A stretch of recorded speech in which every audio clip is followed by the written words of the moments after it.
यानी religious cause, economic कारण यानी आर्थिक कारण यानी इकोनॉमिक कॉज, राजनीतिक कारण यानी पॉलिटिकल कॉज, और तात्कालिक कारण यानी immediate cause.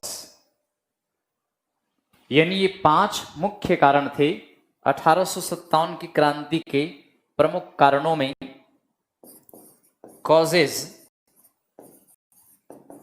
Of the revolt.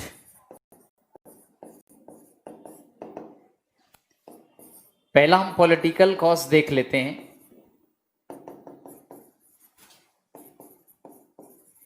यानी राजनीतिक कारण।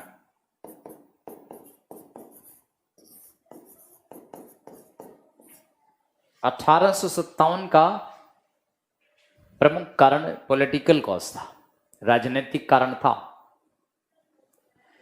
हमने आपको बताए थे कि पॉलिटिकल कॉज में किस तरह ब्रिटिश ईस्ट इंडिया कंपनी ने इंडिया की राजनीति में हस्तक्षेप किया था। जैसे आप जानते भी हैं कि बहादुर शाह सेकेंड इंडिया का मुगल शासक था। उसके पूर्वज को अंग्रेज पेंशन देते थे, बहादुर शाह को पेंशन नहीं दिया और बहादुर शाह के हाथ से दिल्ली और उसके किंगडम को भी छीन लिया। 1803 में दिल्ली का विलय ब्रिटिश कंपनी में कर लिया गया था। इसके अलावा नाना साहेब, उनको भी पेंशन नहीं दिया। इनके पूर्वज बाजीराव सेकेंड को पेंशन दिया जाता था और उन्हें बिठूर पैलेस भी दिया गया था। नाना साहब बाजीराव सेकेंड के दत्तक पुत्र थे, ना तो उनको पेंशन दिया ना ही बिठूर पैलेस दिया, इसलिए 1857 की क्रांति में शामिल हुए।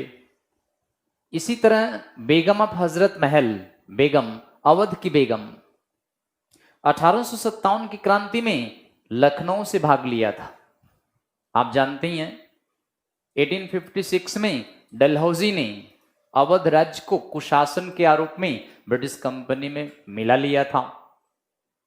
बिरजिश कादिर, इनका युवा पुत्र था, उसको मान्यता ही नहीं दिया और अवध को ब्रिटिश कंपनी में विलय कर लिया। इसके अलावा डॉक्ट्रिन ऑफ लैप्स के बारे में तो आपको बताए थे। डॉक्ट्रिन ऑफ लैप्स में 6 स्टेट को डॉक्ट्रिन ऑफ लैप्स के अंडर में हड़प लिया। हालांकि सारे 6 इस क्रांति में नहीं शामिल हुए, लेकिन झांसी की रानी बेटे लक्ष्मीबाई, वो इसीलिए क्रांति में शामिल हुई क्योंकि उसका राज्य हड़प लिया गया था। इसी तरह बिहार में आरा में कुंवर सिंह थे, कुंवर सिंह की जमींदारी छीन लिया और उनको उनकी जमींदारी से बेदखल कर दिया। तो 1857 की क्रांति का पॉलिटिकल कॉज अगर पूछें तो यही सारा होगा। ये 1857 की क्रांति में सभी नेता बढ़ चढ़ के हिस्सा लिए थे। ये वैसे तो थे स्वार्थी, लेकिन यह है कि ऐसी क्रांति के फिराक में थे जब कोई बड़ी क्रांति हो और उसमें ये भाग लें। इनको मौका 1857 में मिला। इस तरह से पॉलिटिकल कॉज में ये सारा आएगा। इसमें बेटे इसका दूसरा कारण है सोशल कॉज, यानी सामाजिक कारण। 1857 के क्रांति में सोशल कॉज भी प्रमुख है। आप तो जानते हैं ब्रिटिश ईस्ट इंडिया कंपनी ने भारत में तमाम सामाजिक सिस्टम पर प्रतिबंध लगा दिया।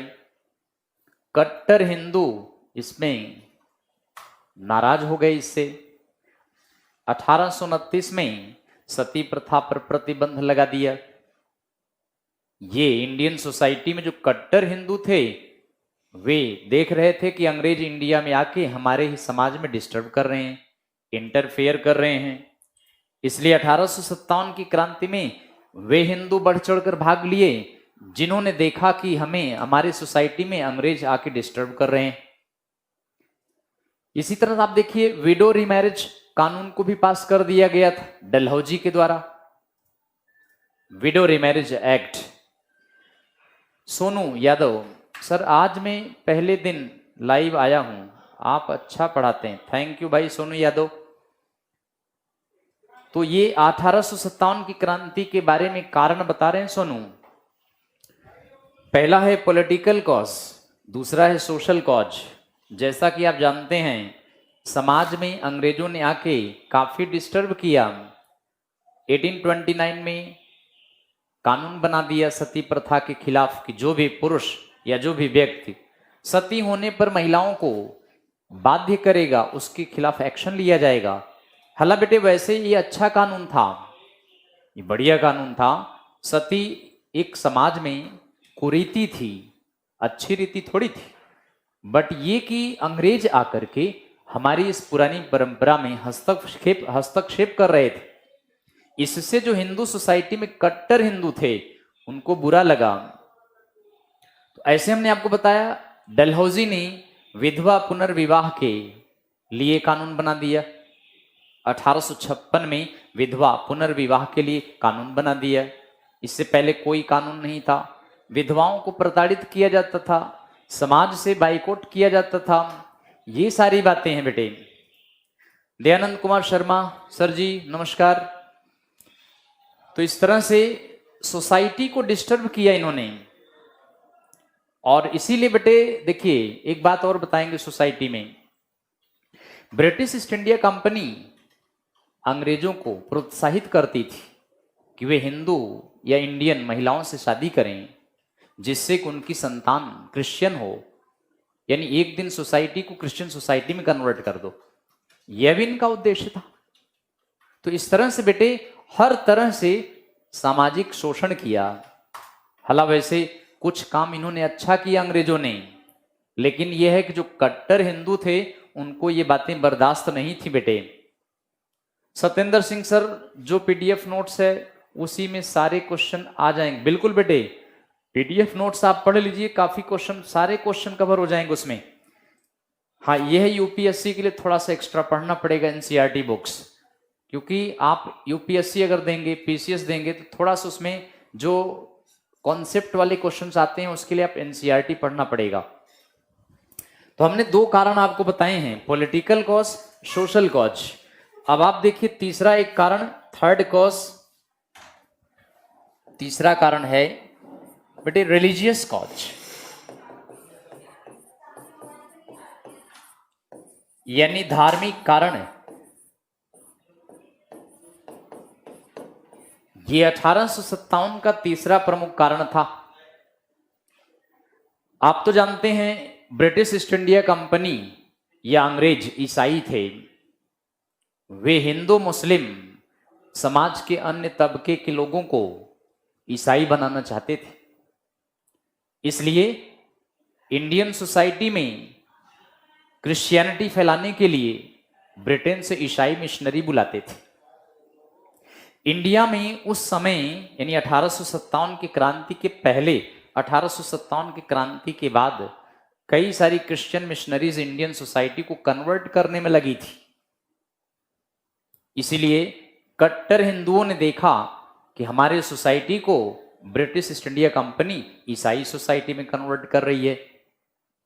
ये अच्छा नहीं लगा, क्योंकि निम्न कास्ट के लोग यानी डाउन ट्रोडन क्लास या लोअर तबके के लोग, इंडियन सोसाइटी में जो लोअर तबके के लोग थे उनको पैसे का लालच देकर, उन्हें नौकरी की लालच देकर के उनके समाज को, उनके धर्म को परिवर्तित कर लिया जाता था बेटे। बड़ी संख्या में अंग्रेज इसमें लगे हुए थे, बड़ी संख्या में क्रिश्चियन मिशनरी इसमें लगी हुई थी। एक बात और आपने देखा होगा 1852 में बर्मा की दूसरी लड़ाई लड़ी गई थी। बर्मा की 3 लड़ाइयां लड़ी गई, 3 Burmese war. First Burmese war 1824 से 26 तक चला था, जिसमें बर्मा हार गया था। यानदाबू की संधि हुई थी, ब्रिटिश कंपनी को व्यापारिक अधिकार बर्मा में मिल गया। व्यापारियों ने डलहौजी से शिकायत किया। डलहौजी ने 1852 में सेकेंड बर्मीज वॉर लड़ा, यानी दूसरा बर्मा की लड़ाई। दूसरे बर्मा की लड़ाई में अंग्रेज बर्मीज को फिर हराए, बर्मा को फिर डिफीट किया। और बेटे बर्मा को हराने के बाद पेगू यानी लोअर बर्मा को ब्रिटिश कंपनी में मिला लिया था डलहौजी ने। इस तरह से बर्मा की लड़ाई में अधिकतर इंडियन सैनिक समुद्र क्रॉस करके बर्मा की लड़ाई लड़ने गए थे। अच्छा, आप जानते हैं ब्रिटिश कंपनी में 1857 की क्रांति से पहले हिंदू सैनिकों की संख्या ज्यादा थी। अच्छा, हिंदू सैनिकों के लिए समुद्र क्रॉस करना उस समय पाप समझा जाता था। डलहौजी ने भारतीय सैनिकों को, जिसमें ज्यादा हिंदू थे, समुद्र क्रॉस करके बर्मा की लड़ाई के लिए भेजा। जब ये सिपाही बेटे लौट के इंडिया आए, अपनी सोसाइटी में गए, इनकी सोसाइटी के लोगों ने इनको समाज से बहिष्कार कर दिया, हुक्का पानी बंद कर दिया। ऐसे सैनिकों को अंग्रेजों ने सेना से निकाल दिया। इसमें बेटे अधिकांश सैनिक अवध के थे। अवध माने आज के लखनऊ के थे। अब आप देखिए, ये सिपाही प्रतीक्षा कर रहे थे कि कोई बड़ी क्रांति हो और हम उसमें पार्टिसिपेट करेंगे। तो ऐसे प्रतीक्षित सिपाही इस क्रांति में भाग लिए। एक बात और है, ब्रिटिश ईस्ट इंडिया कंपनी ने अवध एरिया में भी वही सिस्टम लगा दिया जो बाकी प्रांतों में लगाया हुआ था। जैसा कि आप जानते हैं, 1857 की क्रांति से पहले अवध एक बफर स्टेट था। ब्रिटिश कंपनी और अवध के बीच में समझौता हुआ था एक बफर स्टेट का। बफर स्टेट का मतलब अवध से कंपनी को कोई डर नहीं था। हरदम अवध कंपनी का साथ दिया। इसलिए कंपनी ने प्रॉमिस किया था कि हम आपको विलय नहीं करेंगे, लेकिन 1856 में अवध का विलय कर लिया था। अवध का विलय किस आरोप में किया? कुशासन के आरोप में। इसलिए अवध के किसान ब्रिटिश कंपनी के दायरे में आ गए। उन किसानों के बेटे अधिकांशतर ब्रिटिश सेना में थे और इन सैनिकों को तड़ी पार कर, यानी समुद्र क्रॉस कर बर्मा की लड़ाई लड़ने जाना पड़ा। और इन्हीं सैनिकों को, अधिकतर इन्हीं सैनिकों को, अवध के सैनिकों को ब्रिटिश सेना से निकाल दिया गया। एक तो सैनिक निकाल दिए गए इस वजह से, दूसरा अवध के सैनिक डायरेक्ट ब्रिटिश कंपनी के कंट्रोल में आ गए। इस वजह से वो क्रांति में बढ़ चढ़कर भाग लिए थे। तो इस तरह से धार्मिक कारण में अगर आप देखें तो क्रिश्चियन सोसाइटी इंडियन सोसाइटी को कन्वर्ट करने में लगी थी। अंग्रेजों को इंडियन फीमेल से शादी करने के लिए प्रोत्साहित किया जा रहा था, जिससे कि सोसाइटी क्रिश्चियन सोसाइटी बन जाए, धर्म चेंज हो जाए। सोसाइटी तो बदलेगी बेटे, धर्म परिवर्तित हो जाएगा, क्योंकि पुरुष प्रधान सोसाइटी था ना उस समय। और तीसरा, समुद्र क्रॉस करके, इसका मतलब ये कि धर्म भ्रष्ट करना चाहते थे। धर्म भ्रष्ट करने के ऊपर एक बात और ध्यान रखें, वो ये है कि ब्रिटिश ईस्ट इंडिया कंपनी ने 1856 से पहले ब्रिटिश सेना में धार्मिक सिंबल लगाने पे प्रतिबंध लगा दिया था।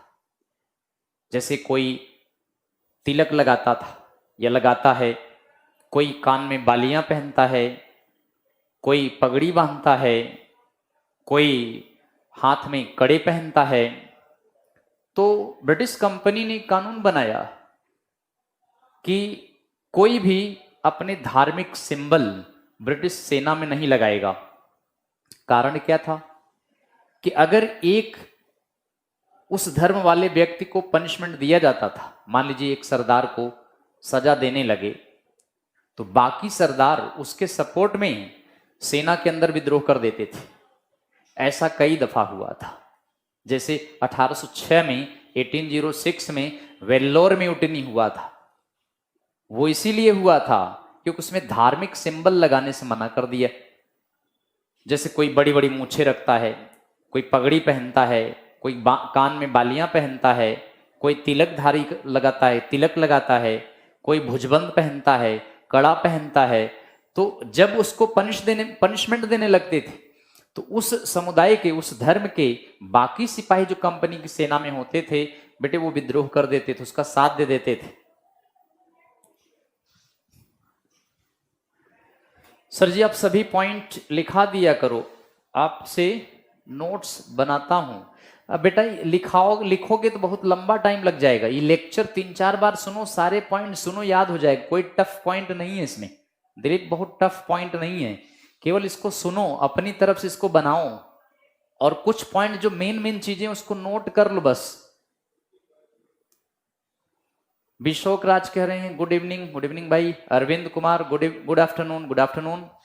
तो ये पॉइंट्स सारे नहीं लिख पाओगे आप, ट्राई टू अंडरस्टैंड, किसको समझने का प्रयास करें आप। बाकी तो बुक्स में बहुत सारी बातें मिलेंगी।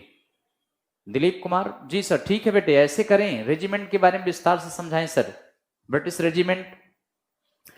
रेजिमेंट में ज्यादातर बेटे सैनिक इंडियन होते थे। कई रेजिमेंट थी, जैसे आज भी जानते हैं आप रेजिमेंट का मतलब, जिसमें सिपाही भर्ती किए जाते हैं, जैसे राजपूताना रेजिमेंट है, सिख रेजिमेंट है ना, गोरखा रेजिमेंट है। ऐसे इंडियन सेना में ब्रिटिश ईस्ट इंडिया कंपनी ने तमाम रेजिमेंट बनाया था। हमने आपको बताया था डलहौजी ने नेपाल का गोरखा लोगों का रेजिमेंट बनाया, और गोरखा बड़े लड़ाकू थे। 1857 की क्रांति में गोरखा रेजिमेंट ने बढ़ चढ़कर भाग लिया। तो रेजिमेंट का मतलब जैसे एक समुदाय के नाम, जैसे राजपूताना के नाम पर रेजिमेंट बना दिया। उसमें कई बटालियंस होती थी, तमाम बटालियंस होती थी, है ना। तो रेजिमेंट माने सेना का एक पार्ट है, जैसे Rajputana regiment, Sikh regiment, Gorkha regiment. अब इसके अंदर कई बटालियंस होती थी। तो इस तरह से जिस भी रेजिमेंट के खिलाफ ब्रिटिश ईस्ट इंडिया कंपनी ने धार्मिक सिंबल लगाने से मना किया, उस रेजिमेंट ने विद्रोह कर दिया था। बाद में ये वापस लेना पड़ा था। तो अधिकतर सिपाही अगर पूछें ब्रिटिश कंपनी की सेना में किस राज्य से थे, अवध राज्य के थे। इसीलिए अवध राज्य के लोगों ने 1857 की क्रांति में बढ़ चढ़कर भाग लिया था। तो 3 कारण हमने आपको बताए हैं। पहला है पॉलिटिकल कॉज, दूसरा है सोशल कॉज, तीसरा है रिलीजियस कॉज। अब हम चौथा कारण बताते हैं। 1857 के चौथा कारण है इकोनॉमिक कॉज,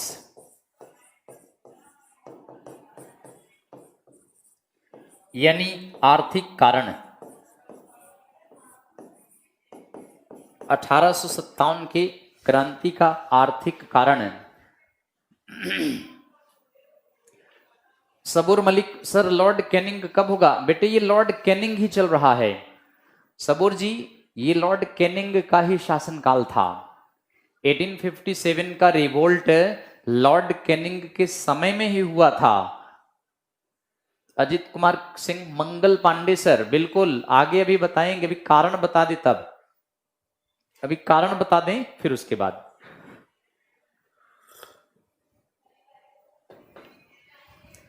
तो अब आप देखिए आर्थिक कारण, यानी 1857 के क्रांति से पहले इंडिया में अंग्रेजों ने किस तरह से आर्थिक शोषण किया। शोषण ही नहीं किया बेटे, बल्कि अंग्रेजों ने इंडिया का आर्थिक दोहन भी किया। आगे चलकर यानी 1857 की क्रांति के बाद ब्रिटिश ईस्ट इंडिया कंपनी और ब्रिटिश गवर्नमेंट के ऊपर कई सारी किताबें लिखी गई हैं। जैसे आप जानते ही हैं, दादा भाई नौरोजी की फेमस किताब है the poverty and un British rule in India, यानी गरीबी और भारत में ब्रिटिश कुशासन। दादा भाई नौरोजी बेटे बड़ी फेमस किताब लिखे हैं, poverty and un British rule in India. और आप जानते हैं इस किताब में दादा भाई नौरोजी ने पहली बार धन निष्कासन का सिद्धांत दिया है, ड्रेन ऑफ वेल्थ का सिद्धांत दिया है, जिसको हिंदी में धन निष्कासन का सिद्धांत कहते हैं। मतलब किस तरह अंग्रेज इंडिया के धन को इंग्लैंड प्रवाहित कर रहे थे। जैसे पानी नाले में बहता है, नदी में जाता है, फिर समुद्र में जाता है, ऐसे इंडिया का धन पानी की तरह इंग्लैंड को बहा रहे थे, इंग्लैंड की ओर बहा रहे थे। तो इस तरह से ड्रेन थ्योरी ऑफ वेल्थ यानी धन निष्कासन का सिद्धांत दादा भाई नौरोजी ने दिया था। ऐसे एक और इकोनॉमिस्ट थे आरसी दत्त, इन्होंने कहा कि धन रूपी बादल इंडिया से उठते हैं, बरसात लंदन में होती है, यानी क्लाउड्स धन रूपी बादल, क्लाउड्स ऑफ वेल्थ, धन रूपी बादल, clouds of wealth arises from India, showers on London, ये आरसी दत्त ने कहा है। और एक और ऐसे विद्वान हैं, उन्होंने ये कहा था कि अंग्रेज इंडिया में स्पंज लेके आते, स्पंज माने सोख्ता, स्पंज लेके आते हैं, गंगा में डुबोते हैं, टेम्स में निचोड़ते हैं। टेम्स लंदन में है बेटे। मतलब ये कहने का कि किस तरह अंग्रेजों ने इंडिया के धन को इंग्लैंड की ओर प्रवाहित किया। एक और सिद्धांत आपने सुना होगा, होम चार्जेस यानी गृह व्यय। होम चार्जेस माने गृह व्यय। मतलब ये था कि अंग्रेज अधिकारी इंडिया में आते, अंग्रेज कर्मचारी इंडिया में आते, यहाँ कार्य करते, काम करके वापस रिटायर्ड होकर लंदन जाते, इंग्लैंड जाते, तो उनका जो पेंशन था वो इंडियन ट्रेजरी से भेजा जा रहा था। इसी को कहते हैं होम चार्जेस, गृह व्यय। तो इस तरह इंडिया का शोषण क्रांति से पहले भी किया, क्रांति के बाद तो और तेज कर दिया। जब उनको लगने लगा कि वो इंडिया में सरवाइव नहीं कर पाएंगे, उन्हें एक ना एक दिन इंडिया छोड़ना पड़ेगा, तो उसके बाद तो खूब जम के शोषण करने लगे और खूब जम के इंडिया के वेल्थ का दोहन करने लगे। तो इस तरह इकोनॉमिक कॉज बड़ा इंपॉर्टेंट है बेटे। इकोनॉमिक कॉज में हमने आपको बताया किस प्रकार लॉर्ड क्लाइव बंगाल में द्वैध शासन प्रणाली चलाया, dual government system. Dual government system में किस तरह रेवेन्यू का कलेक्शन ब्रिटिश कंपनी ने किया, फायदा देखा, किसानों की भलाई नहीं किया, फायदा देखा, रेवेन्यू कलेक्शन कराया। और इसी को आगे चलकर वारेन हेस्टिंग ने नीलामी प्रथा में भू राजस्व कर की नीलामी प्रथा लागू कर दिया, जिसमें इंडियन ठेकेदार होते थे, वो किसानों का ब्लड सक करते थे, किसानों के ब्लड को चूसते थे। सर्वर प्रॉब्लम है, आप देखते हैं तो दिखवाते हैं बेटे, सर्वर प्रॉब्लम है तो दिखवाते हैं। आप अपना नेटवर्क देख लीजिए, नेट आपका सही चल रहा है।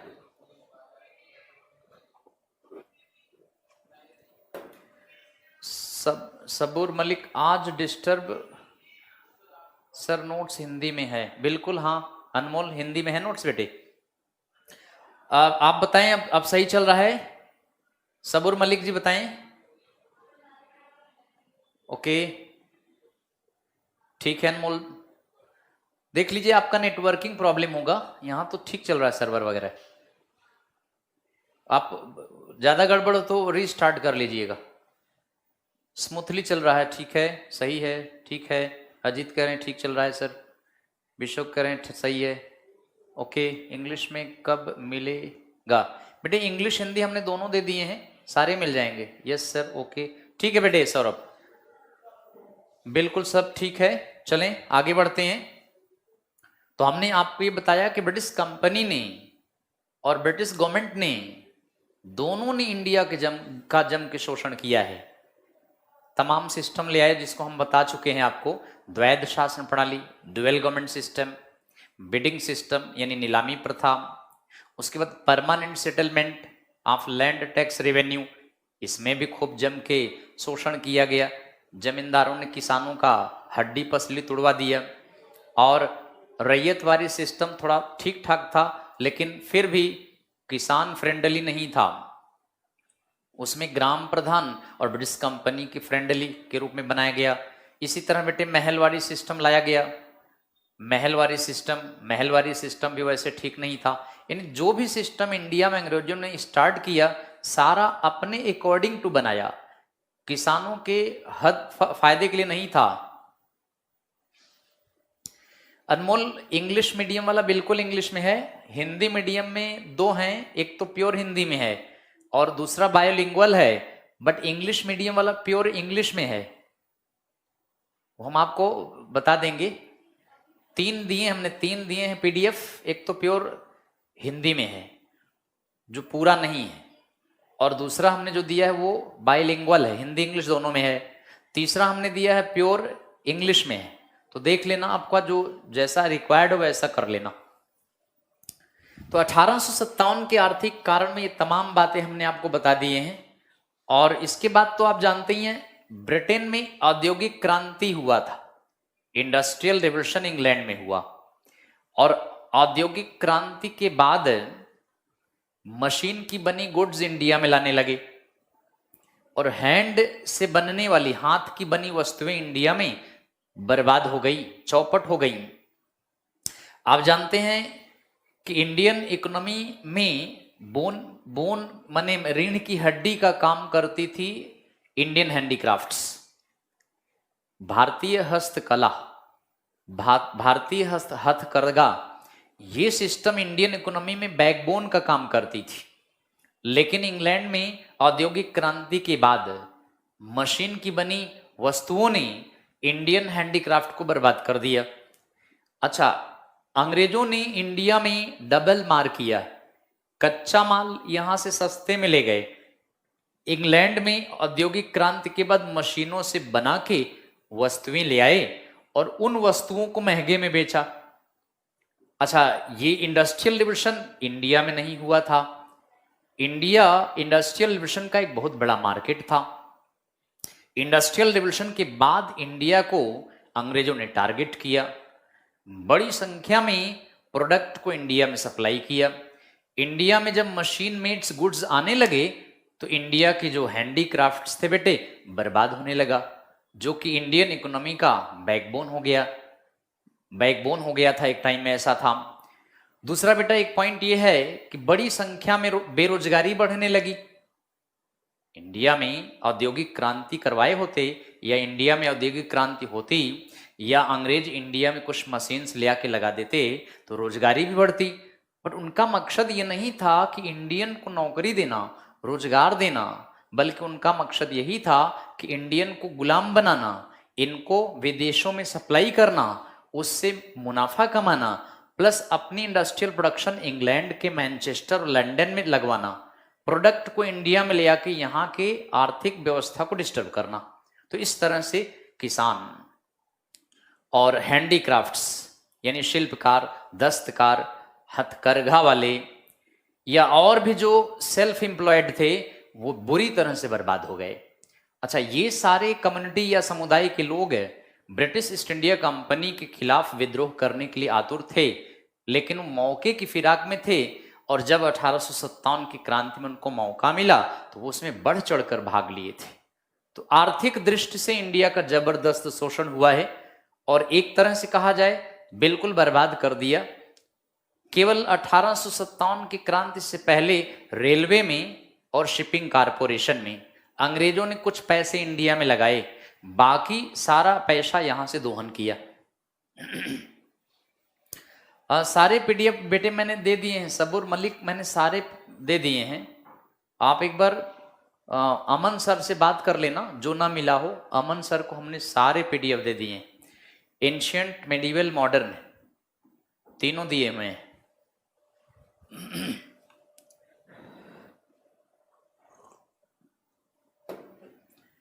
अब एक हम आखिरी कारण आपको बताते हैं, पांचवा, इमीडिएट कॉज। 1857 के तात्कालिक कारण।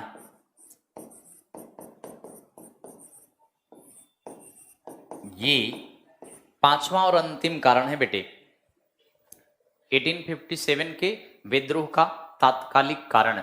अब आप इसको देखें। देखिए, हमने आपको बताया था पिछली क्लास में, मैंने ये बताया था कि लॉर्ड डलहौजी ने, विकास कह रहे हैं कि AIR एग्जाम में हमसे हिस्ट्री के क्वेश्चन हो जाएंगे ना? हाँ बिल्कुल हो जाएंगे विकास, कोई दो राय नहीं है। लेकिन यह है कि इन वीडियोस को जो हमने पढ़ाया है उसे आप कई बार देखें और सुनें, और PDF जो दिए हैं उसको भी 2-3 बार पढ़ें, समझ रहे हैं? और आपने अगर MCQ ज्वाइन किया हो, MCQ में हमने 5, 7, 8 क्लास किए हैं MCQ में, उसको अगर आपको ज्वाइन किए हैं तो वो भी ज़्यादा फायदेमंद होगा, क्योंकि कुछ ने उसमें हमने प्रीवियस ईयर्स के कम से कम 2.5, 3, 4, 500 क्वेश्चन कराए हुए हैं लगभग। आप PDF बेटे एक बार बात कर लो ऑफिस में, हमने अमन सर को दिए हैं, PDF अपलोड करवा देंगे। वैसे तो किया हुआ है बता रहे थे, हमने पूछा था तो कह रहे हैं हमने अपलोड कर दिए हैं। बाकी हम देखें थे, पूछवा लेते हैं। विकास कह रहे हैं सर हिस्ट्री याद नहीं होती है। हाँ बिल्कुल याद नहीं होता बेटा, इसलिए तो कह रहे हैं कम से कम 5-6 बार इस वीडियो को देखो आप। हमने इतना थारोली बताए हैं, डेप्थ में बताए हैं, अगर 5-6 बार आप देखोगे तो माइंड में क्रैक करेगा। और एक प्रैक्टिस सेट ले लो आप, किसी प्रैक्टिस सेट को लेकर उससे जीएस सॉल्व करो। अरे वाह निशांत कुमार सर, आपका हर वर्ड हम शॉर्ट हैंड में नोट कर लेते हैं। अरे वाह, तो ये तो बहुत आप में है, दुर्लभ लक्षण है, तो टैलेंट है आपके पास, तो आप कर ले रहे हैं। इससे बेहतर तो कुछ हो ही नहीं सकता, लेकिन सबके पास ये टैलेंट नहीं है, सब नहीं सीखे होंगे ना शॉर्ट हैंड। सबर मलिक कह रहे हैं सर यूपी आप बहुत अच्छा पढ़ा। बिल्कुल बेटे पढ़ाएंगे, हम प्रयास करते हैं ज़्यादा से ज़्यादा अच्छा पढ़ाएं। त्रिलोक कह रहे हैं कौन से प्रैक्टिस सेट लें सर जी? कोई ले लो आप, प्रतियोगिता दर्पण वगैरह का अगर आए, नहीं तो उपकार का, उपकार की गाइड आती है, नहीं किरण की ले लें आप, किरण वाला भी आता है।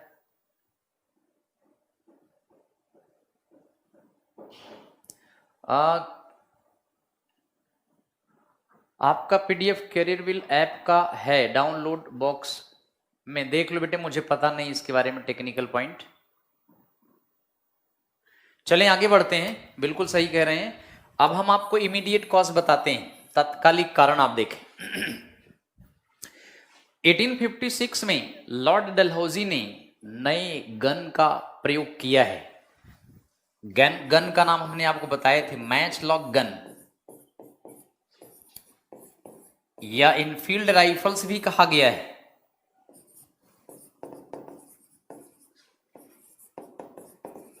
इनफील्ड राइफल्स या मैच लॉक गन्स यानी तोड़दार बंदूकें।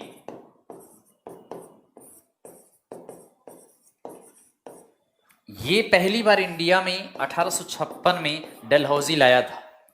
और बेटे इसमें ये ग्रीस्ड कार्ट्रिजेस का प्रयोग किया गया है, यानी चर्बी वाले कारतूस, चर्बी वाले कारतूस का प्रयोग किया जाता था।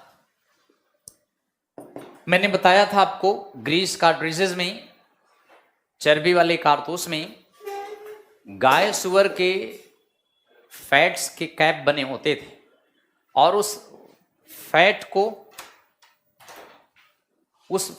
को कारतूस की गोलियों के ऊपर लगा दिया जाता था। उसको दांत से टीज करके, फाड़ करके, फिर बंदूक में फिलअप करके चलाया जाता था। अब आप समझ सकते हैं कि हिंदू और मुसलमानों के लिए अपमान की बात थी। हिंदू और मुसलमान गाय सुअर की चर्बी वाले कारतूस की गोलियों को प्रयोग करने से मना कर दिया। मंगल पांडे उनमें से एक थे, जिन्होंने 29 मार्च 1857 को बंगाल के बैरकपुर छावनी में अपने सार्जेंट के खिलाफ विद्रोह कर दिया। सार्जेंट हेयर से को ही गोली मार दिया और उसके बाद इनको पकड़ लिया गया। 8 अप्रैल 1857 को, 8 अप्रैल 1857 को मंगल पांडे को फांसी पर लटका दिया गया था। ये पहले इंडियन है बेटे जिनको फांसी हुई है।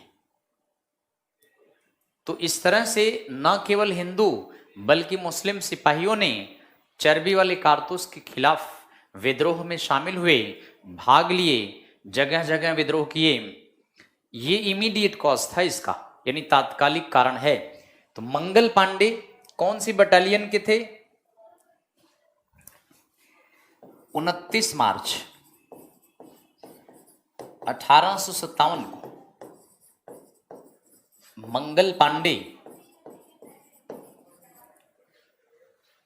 इन्होंने बैरकपुर छावनी में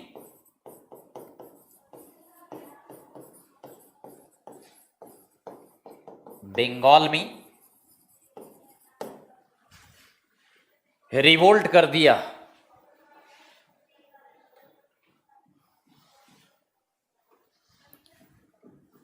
मंगल पांडे 34वीं बटालियन के थे।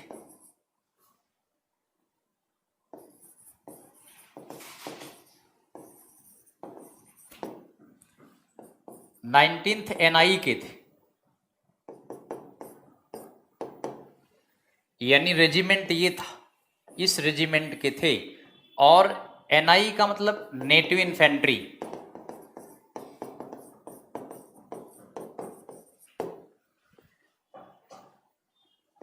स्थानीय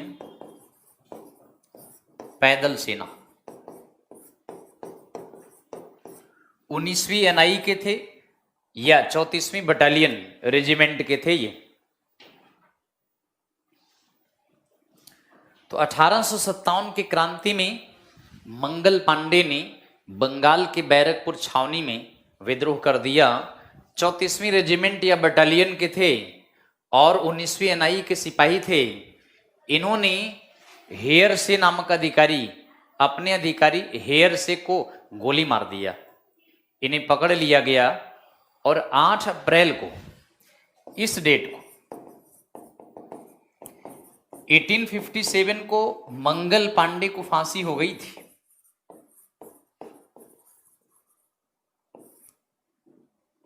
इस डेट को मंगल पांडे को हैंग कर दिया गया था।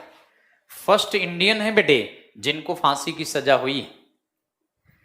बट 1857 की क्रांति का ये प्री रिहर्सल था, 1857 की क्रांति का पूर्वाभ्यास था।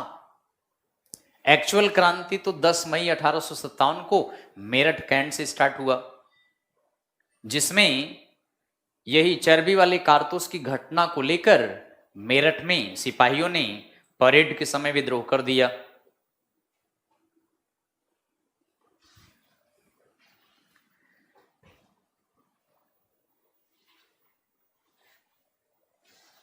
विकास यादव सर, सीपीओ के पेपर में 50 जीएस के कितने हो जाएंगे? सारे हो जाएंगे अगर पढ़ोगे ढंग से और कमेंट में जुटे रहोगे तो फिर दिक्कत हो जाएगी तुम्हें। हैं, पढ़ो ध्यान से ये कमेंट।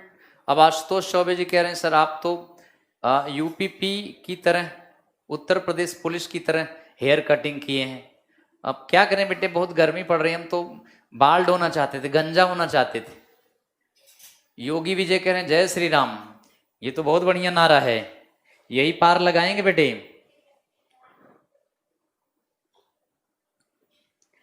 हाँ विकास बेटे ध्यान से पढ़ो, बस काम अपना करो, कर्म करो, फल की इच्छा मत करो, क्योंकि कर्मण्येवाधिकारस्ते मा फलोस्य कदाचन। काम करने का अधिकार आपको है, फल की इच्छा न करो। 11th नेटिव नहीं है बेटे। 11th नेटिव इन्फेंट्री क्या है भाई? स्थानीय पैदल सेना की नंबरिंग की जाती है, उसमें 1 से लेकर कितनी भी बना दो।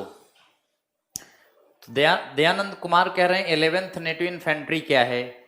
वही है जो ये है 19वीं नेटिव इन्फेंट्री, यानी 19वीं पैदल, स्थानीय पैदल सेना। रेजिमेंट में बटालियन होता, बटालियन में, रेजिमेंट में अलग अलग नेटिव इन्फेंट्री होती बेटे।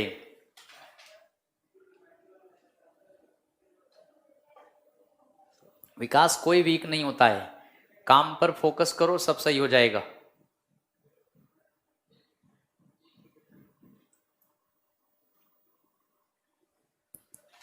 योगी विजय क्या पूछ रहे हो ये? सर जी आतंकवाद का, आतंकवाद क्या है? पहला नाम बताओ। आतंकवाद क्या है बेटे? ये तो हमने सुना ही नहीं, तो कहां से बताएं?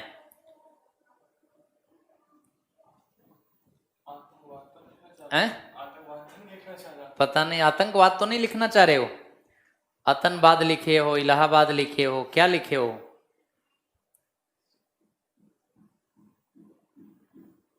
आतंकवाद लिखा है। आतंकवाद का पहला नाम यहां कहां टॉपिक आ गया?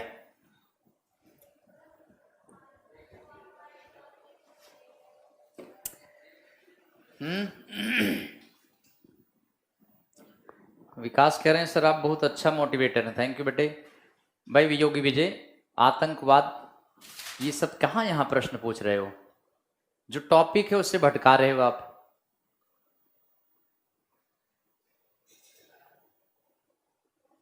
आपसे पूछा है तो आप देखो किसने पूछा, उससे जवाब लो जिससे पूछा हो। यहाँ टॉपिक जो चल रहा है उस पर प्रश्न करो। ये तो हम पढ़ाते भी नहीं आतंकवाद। आतंकवाद वैसे आतंकवाद होता है, आतंकवाद तो होता नहीं।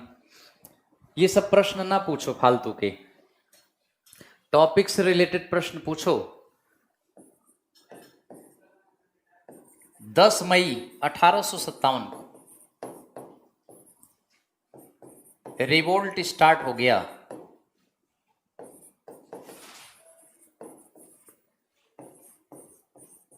मेरठ से 10 मई 1857 को रिवोल्ट मेरठ कैंट से स्टार्ट हुआ था, जिसमें मेरठ कैंट में सिपाहियों ने विद्रोह कर दिया था। अब इसके पीछे एक स्टोरी है, अगर सुने तो आपको ध्यान रहेगा ये पॉइंट। कहा जाता है कि मंगल पांडे वाली घटना से लोग बड़े पीड़ित थे, दुखी थे, और ये सिपाही एक दिन मेरठ मार्केट में सब्जी वगैरह खरीदने गए थे। तो महिलाएं मार्केट में गई थी, वहां पर उन्होंने सिपाहियों पर रिमार्क किया, कमेंट किया।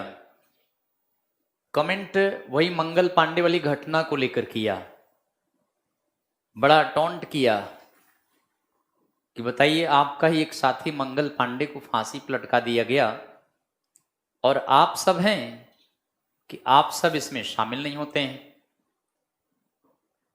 मैंने इतना टॉन्ट किया महिलाओं ने कि सिपाहियों को सोचने पर मजबूर हो गए वो। कहा जाता है कि परेड के समय 10 मई 1857 को इन सिपाहियों ने डिसाइड किया कि वह मंगल पांडे के फेवर में और चर्बी वाले कारतूस के अगेंस्ट विद्रोह करेंगे। तो डेट डिसाइड किया 10 मई को, और ये डेट डिसाइड किया बेटे सिपाहियों ने। जबकि आपको शायद पता हो कि भारत के कुछ पॉलिटिकल लीडर, जिसमें बहादुर शाह जफर, नाना साहेब, बेगम हजरत महल, ऐसे पॉलिटिकल लीडर्स ने 30 मई का दिन डिसाइड किया था विद्रोह का। 30 मई 1857 को, कहीं कहीं 31 मई दिया हुआ है, लेकिन 30 मई का डेट डिसाइड किया था कि हम 1857 में 30 मई को पूरे इंडिया में विद्रोह करेंगे। लेकिन बेटे इस डेट से 20 दिन पहले यानी 10 मई 1857 को मेरठ कैंट के सिपाहियों ने प्लानिंग करके परेड के समय में विद्रोह कर दिया। यहां पर भी अपने अधिकारी की हत्या कर दिया और ब्रिटिश अर्सनल को लूट लिया, ब्रिटिश शस्त्रागार को लूट लिया। बंदूकें, आर्म्स वेपन्स, कैनन बॉल्स, कारतूस की गोलियां लूटकर ये लोग आगे चले, आगे बढ़े। यानी 11 मई 1857 को 1857 11th ऑफ मई को 11 मई 1857 को दिल्ली पर अधिकार कर लिए। अब आप देखिए 10 मई 1857 को मेरठ कैंट से सिपाही विद्रोह करके आगे बढ़े, दिल्ली पहुंचाए अर्ली मॉर्निंग, यानी सुबह सुबह लगभग 4:30 सवा 4 का टाइम था, अर्ली इन द मॉर्निंग। ये सिपाही इस डेट को दिल्ली पहुंचाए और उस समय मुगल किंग बहादुर शाह लाल किले में सोया हुआ था, उसे उठा करके नेता डिक्लेयर कर दिया। बहादुर शाह बेटे तैयार नहीं हो रहा था, डर लग रहा था उसे कि अगर वह पकड़ा गया तो क्या होगा। वही हुआ जिससे उसको डर था। तो इस तरह से 1857 की क्रांति में मेरठ के सिपाहियों ने बहादुर शाह सेकेंड को नेता डिक्लेयर कर दिया, हिंदुस्तान का बादशाह डिक्लेयर कर दिया। और दिल्ली पर पूरा कंट्रोल कर लिया। 1857 की क्रांति में इनका साथ बख्त खान ने दिया बेटे, बख्त खान।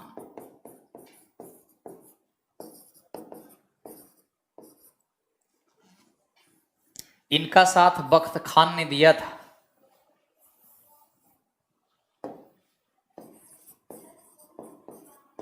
बख्त खान ये इनका साथ दिए। बहादुर शाह सेकंड के सेनापति थे बख्त खान, और ये सेना बरेली से लाए थे। देन दिल्ली पर अधिकार तो हो गया, सिपाहियों ने भी साथ दिया, लेकिन ज्यादा दिन तक दिल्ली में किंग नहीं बन पाए, ज्यादा दिन तक किंग नहीं रह पाए। ब्रिटिश ईस्ट इंडिया कंपनी की फोर्सेस ने 2 महीने के अंदर बहादुर शाह सेकंड को हुमायूं के मकबरे से अरेस्ट किया था बेटे। इनको यह कहकर हुमायूं के मकबरे से बाहर बुलवाया कि आप बाहर आ जाइए अपने परिवार के साथ, आप और आपके परिवार को बख्श दिया जाएगा। लेकिन धोखा दिया इनको। दरअसल इनके 2 बेटे, दोनों बेटों को इनके सामने ही मार दिया और इनको रंगून भेज दिया। रंगून में 1862 में बहादुर शाह सेकंड का देहांत हो गया था। इन्हें वहीं दफना दिया गया बेटे। तो ऐसा मुगल एम्परर है बहादुर शाह जफर, जिसे इंडिया में दफनाने के लिए 2 गज जमीन नसीब ना हुई। मरते मरते इन्होंने पोयम लिख गए कि बदनसीब बादशाह जिसे इंडिया में दफनाने के लिए 2 गज जमीन नसीब ना हो पाई। बाकी वैसे इनकी पत्नी जो थी जीनत महल थी। जीनत महल ये इनकी पत्नी थी, खूबसूरत थी। ये तो 90 साल के बूढ़े थे, लेकिन इनकी पत्नी युवा थी। कहा यह जाता है कि बहादुर शाह सेकंड ने जीनत महल से जबरदस्ती शादी कर लिया, जबरदस्ती निकाह कर लिया, चूंकि मुगल बादशाह थे। यह भी कहा जाता है कि जीनत महल ने इनको अंग्रेजों से पकड़वाया था 1857 की क्रांति में, क्योंकि वह इनको पसंद नहीं करती थी, इनसे नफरत करती थी, ऐसा कहा जाता है।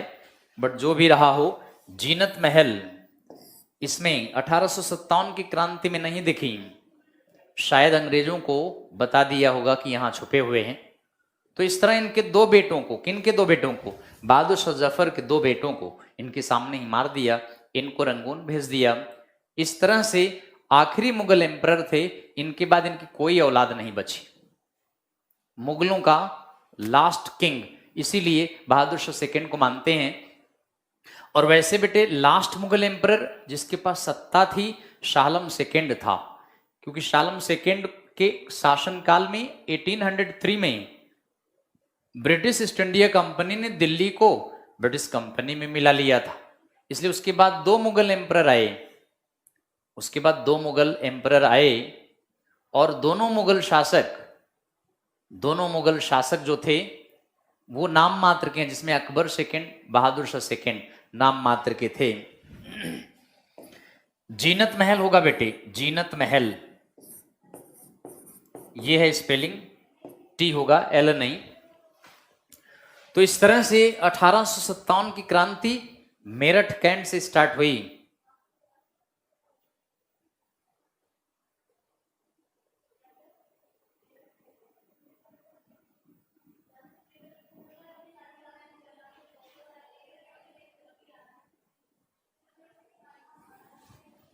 ठीक है, तो हम इससे आगे चलते हैं, नेक्स्ट पॉइंट को बताते हैं। अब आप देखिए 1857 में कौन कहां से भाग लिया। Leaders of the revolt, leaders of the revolt, क्रांति में नेता कौन कहां से भाग लिए हैं। बहादुर शाह सेकंड ये दिल्ली से थे।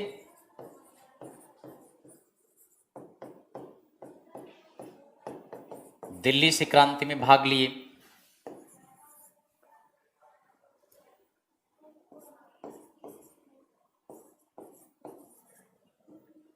खान बहादुर खान,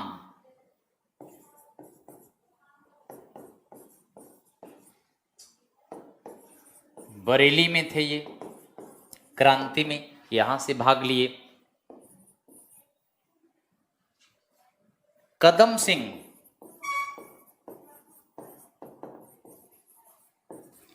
मेरठ से क्रांति का नेतृत्व किया। नाना साहेब कानपुर से क्रांति में भाग लिए। असली नाम तो बताए थे आपको, धोंधो पंत इनका रियल नेम था। इनके सेनापति तात्या टोपे, तात्या टोपे ये ग्वालियर से भाग लिए हैं क्रांति में। तात्या टोपे का असली नाम रामचंद्र पांडुरंग था।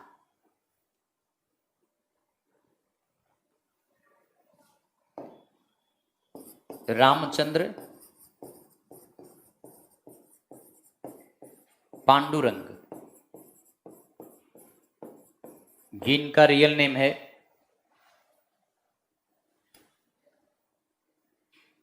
इसको ब्लॉक करता हूं।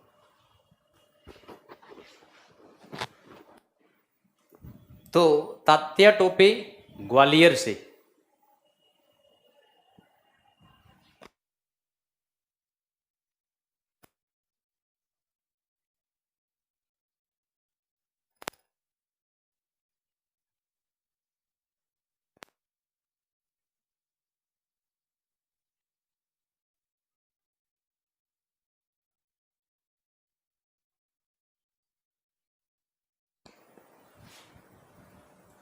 तो तात्या टोपे ग्वालियर से।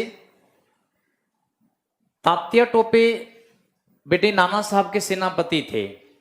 1857 की क्रांति में नाना साहब कानपुर से भाग लिए और बाद में जब क्रांति दबाने लगे तो नाना साहब नेपाल चले गए थे। इनका सेनापति तात्या टोपे बेटे ग्वालियर से जाके लक्ष्मीबाई का साथ दिया था। और तात्या टोपे का असली नाम रामचंद्र पांडुरंग था। तो ये कुछ और नेता आपको बताते हैं, प्रमुख नेता थे। इसके बाद लक्ष्मीबाई तो आप जानते ही हैं, ये झांसी से शामिल हुई थी। इनके पति का नाम गंगाधर राव था। इनके हस्बैंड गंगाधर राव, और इनके एडॉप्टेड सन का नाम दामोदर राव।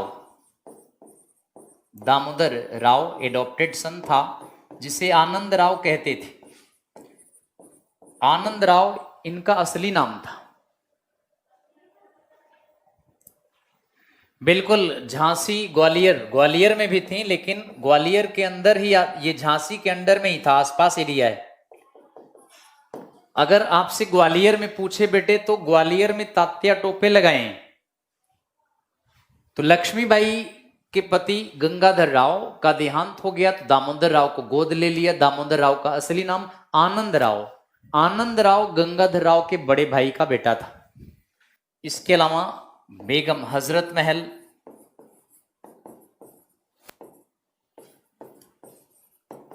बेगम हजरत महल ये लखनऊ से,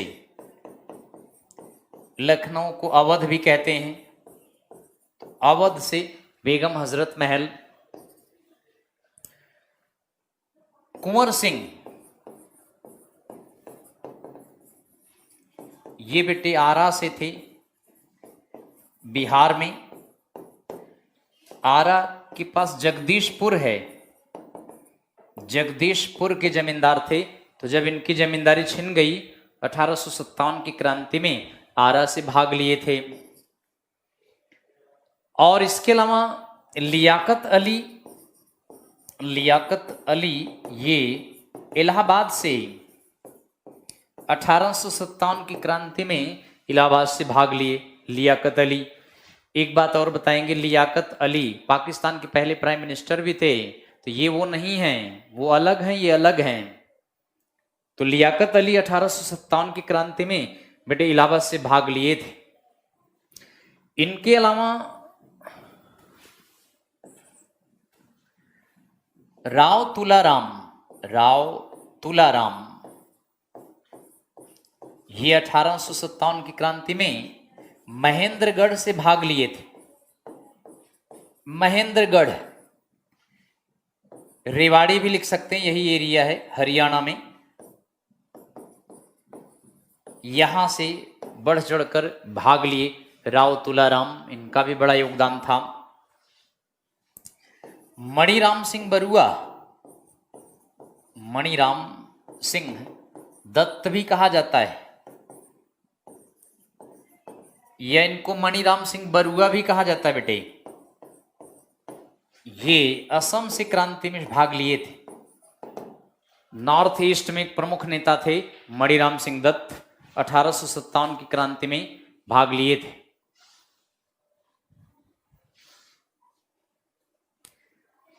वसीम बहुत जगह से, दो नहीं हजारों की संख्या, लाखों में भाग लिए हैं। दयानंद कुमार शर्मा कह रहे हैं बेगम हजरत महल के बारे में कुछ बताएं। ठीक है, दयानंद कह रहे हैं रानी लक्ष्मीबाई ने ग्वालियर, और बिल्कुल ठीक है दयानंद जी। ये बेगम हजरत महल के बारे में पिछली क्लास में बताए थे हमने आपको। बेगम हजरत महल के पति वाजिद अली शाह थे। वाजिद अली शाह का 1857 में विद्रोह से पहले देहांत हो गया था। वाजिद अली शाह का नाबालिग बेटा बिरजिश कादिर था। बेगम हजरत महल ने अपने नाबालिग पुत्र बिरजिश कादिर के लिए अवध का शासन चला रही थी। डलहौजी ने 1856 में ही अवध को ब्रिटिश कंपनी में शामिल कर लिया था। वाजिद अली शाह 1856 में ही बीमार पड़ गए थे, शासन चलाने के लायक नहीं थे, इसलिए बेगम हजरत महल अवध का शासन खुद संभाल रही थी। तो डलहौजी ने आरोप लगाया कि यहाँ कुशासन है, यानी मिस गवर्नेंस है, यह कहकर ब्रिटिश कंपनी में शामिल कर लिया। तो इस तरह से 1857 की क्रांति में बेटे एक जगह से एक ही आदमी नहीं है, बट लीड एक ही ने किया है।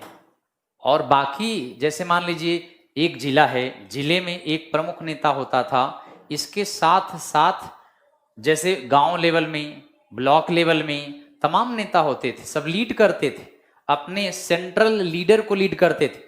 ओवरऑल अगर एक नेता पूछें 1857 की क्रांति में तो किसको लगाओगे? बहादुर शाह जफर को लगाएंगे। 1857 की क्रांति का एक नेता अगर पूछा जाए तो बहादुर शाह सेकंड ही लगेगा बेटे, क्योंकि मुगल बादशाह था। लोगों ने सोचा, यानी ये जितने क्रांतिकारी थे इन्होंने सोचा कि एक ही नेता ही पूरे देश को चला सकता है, बहादुर शाह सेकंड, क्योंकि मुगलों का अंतिम किंग था। अंग्रेजों ने मुगलों से सत्ता छीना, तो ऐसा करो बहादुर शाह सेकंड को नेता मान ले। 1857 की क्रांति का एक नेता पूछे तो बहादुर शाह जफर यानी बहादुर शाह सेकंड था।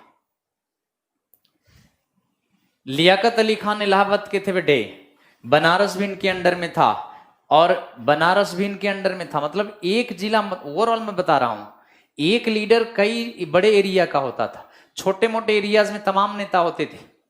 अब ऐसा नहीं है कि आप एक जगह पर एक ही नेता होगा। तो बनारस और इलाहाबाद दोनों इनके अंडर में था, लियाकत अली के अंडर में। और जनरल नील ने इनके विद्रोह को दबाया था। अंग्रेज अधिकारी का नाम जनरल नील, NEIL। बनारस और इलाहाबाद दोनों जगह पर क्रांति को दबाने में जनरल नील का बहुत बड़ा योगदान था। तो ये मणिराम सिंह बरुआ, ये प्रमुख क्रांतिकारी नॉर्थ ईस्ट साइड से थे। बख्त खान को आपको बता ही दिए हैं। बख्त खान ने मुगल सेना के सेनापतित्व किया था, लेकिन बाद में वे भी बरेली साइड में चले गए। जब दिल्ली से क्रांति को दबाया गया तो वे भागकर बरेली चले गए, बाद में उनको अरेस्ट कर लिया गया था। इसके अलावा मौलवी अहमदुल्ला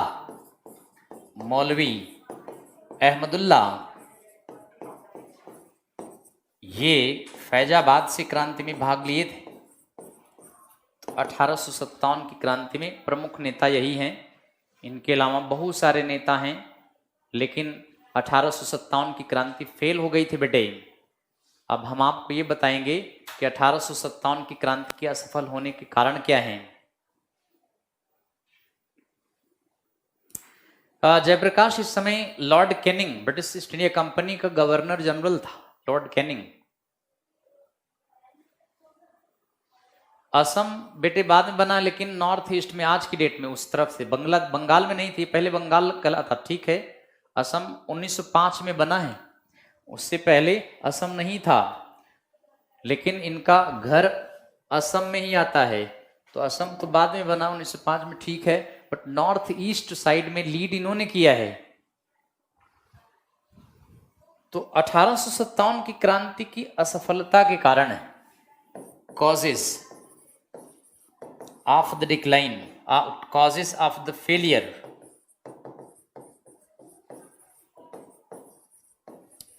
1857 की क्रांति असफल होने के कारण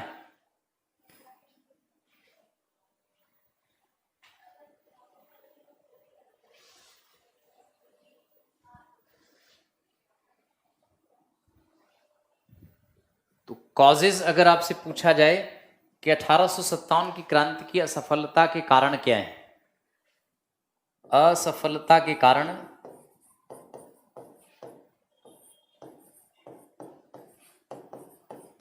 कई कॉजेज हैं। सबसे पहला है लैक ऑफ, पहला कारण है lack of skilful leadership,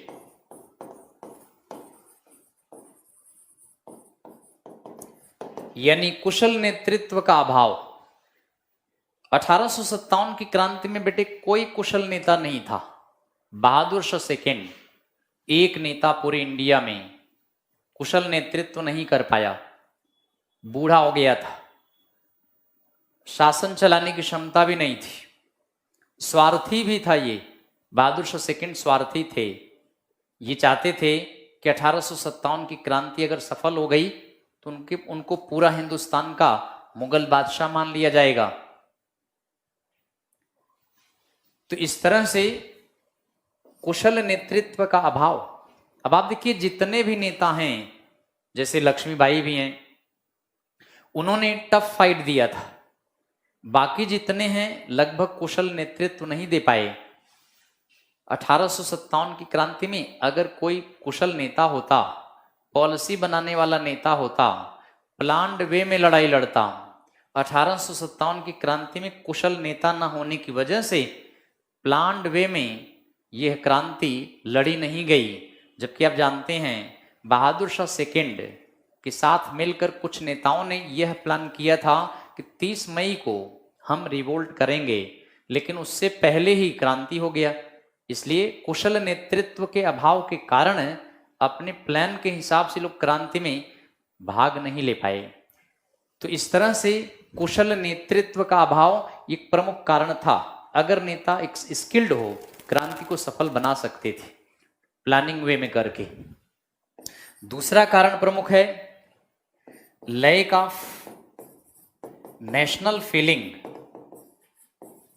national feeling, राष्ट्रीयता के अभाव। क्रांतिकारियों में राष्ट्रीयता की भावना ही नहीं थी, राष्ट्रीयता की भावना का अभाव। 1857 की क्रांति में इन क्रांतिकारी नेताओं में राष्ट्रीयता की भावना नहीं थी। बहादुर शाह सेकेंड से लेकर जितने भी नेता इसमें शामिल हुए सब स्वार्थी थे, देश हित के लिए नहीं लड़ रहे थे, अपने स्वार्थ के लिए लड़ रहे थे। सबको अपने अपने स्टेट के बारे में लगी थी। लक्ष्मीबाई को झांसी राज्य चाहिए था, बेगम हजरत महल को अवध राज्य चाहिए, इसी तरह कुंवर सिंह को जगदीशपुर की जमींदारी चाहिए। तो जितने भी इसमें शामिल हुए सब में स्वार्थपन का भाव था, राष्ट्रीयता की भावना थी ही नहीं। एक बात और है इसमें, आप देखें अगर कोई राष्ट्रीय विद्रोह होता है तो उसमें लगभग पूरा नेशन शामिल होता है, पूरा देश भी इसमें भाग नहीं लिया था। उत्तर भारत के कुछ राज्य ही शामिल हुए थे, पड़ोस में पंजाब शांत था और नॉर्थ ईस्ट में थोड़ा बहुत था, नॉर्थ ईस्ट में बहुत थोड़ा था, जैसे असम वाला एरिया जो आज का है और इसके अलावा मध्य भारत का बहुत थोड़ा पार्ट था, ग्वालियर झांसी तक, और कुछ एरिया राजस्थान का भी था। मुख्य रूप से उत्तर प्रदेश, बिहार, दिल्ली, हरियाणा और इधर आपका मध्य प्रदेश का और बंगाल वाला कुछ एरिया, जो वेस्ट बंगाल वाला एरिया है। तो ये कुल मिला के बहुत कम पार्ट में विद्रोह एक्टिव रहा। मंगल पांडे वैसे जो थे वो बंगाल में विद्रोह किए थे, लेकिन मंगल पांडे वाला रिवोल्ट क्रांति का प्री रिहर्सल कहलाता है। 1857 की क्रांति में प्री रिहर्सल का मतलब पूर्वाभ्यास कहलाता है।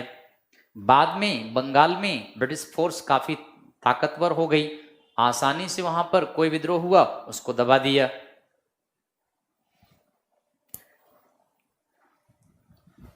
अब इसमें एक कारण और देखें तो एक तो लैक ऑफ स्किलफुल लीडरशिप, दूसरा है लैक ऑफ नेशनल फीलिंग, राष्ट्रीयता की भावना का अभाव। तीसरा कारण हम आपको बताते हैं, लैक ऑफ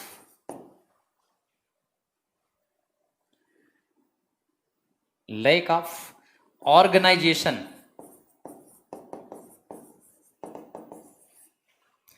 संगठन का अभाव।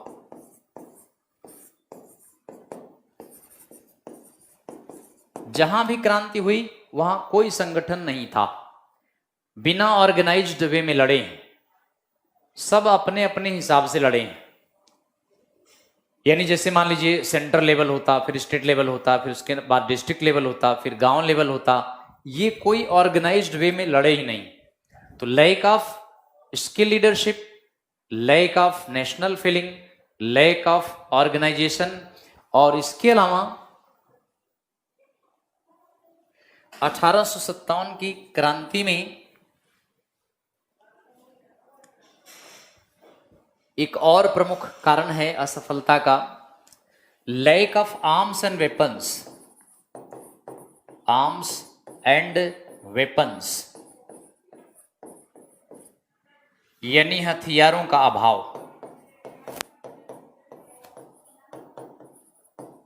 क्रांतिकारियों के पास उचित हथियार नहीं थे। दयानंद शर्मा कह रहे हैं कि भाई ह्यूज रोज, ये लक्ष्मीबाई के खिलाफ अंग्रेज अधिकारी लक्ष्मीबाई से लड़ा था। वैसे हग रोज नाम है इसका, ह्यूज रोज नहीं है, HUGHROSE। हग रोज लक्ष्मीबाई के खिलाफ 1857 की क्रांति में ब्रिटिश कंपनी की तरफ से था। और आप जानते हैं हग रोज ने लक्ष्मीबाई से लड़ा और हग रोज ने लक्ष्मीबाई की बड़ी तारीफ किया है बेटे। अंत में हग रोज ने लक्ष्मीबाई को ग्वालियर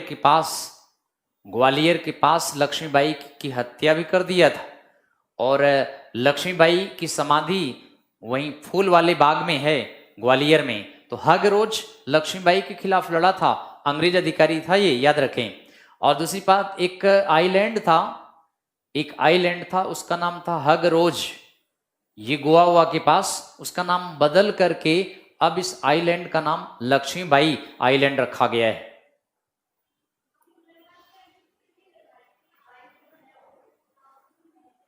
वसीम क्या कह रहे हैं, यूपी में? वसीम क्या कहना चाहते हैं?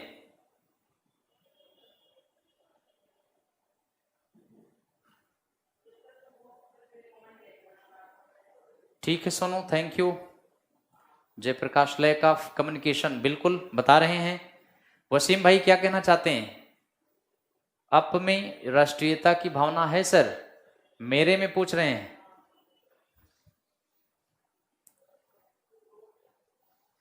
वसीम बताएं क्या कहना चाहते हैं?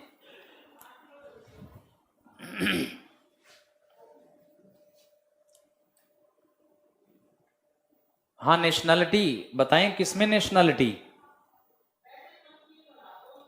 किसकी बात कर रहे हैं आप? यूपी में या मेरे में?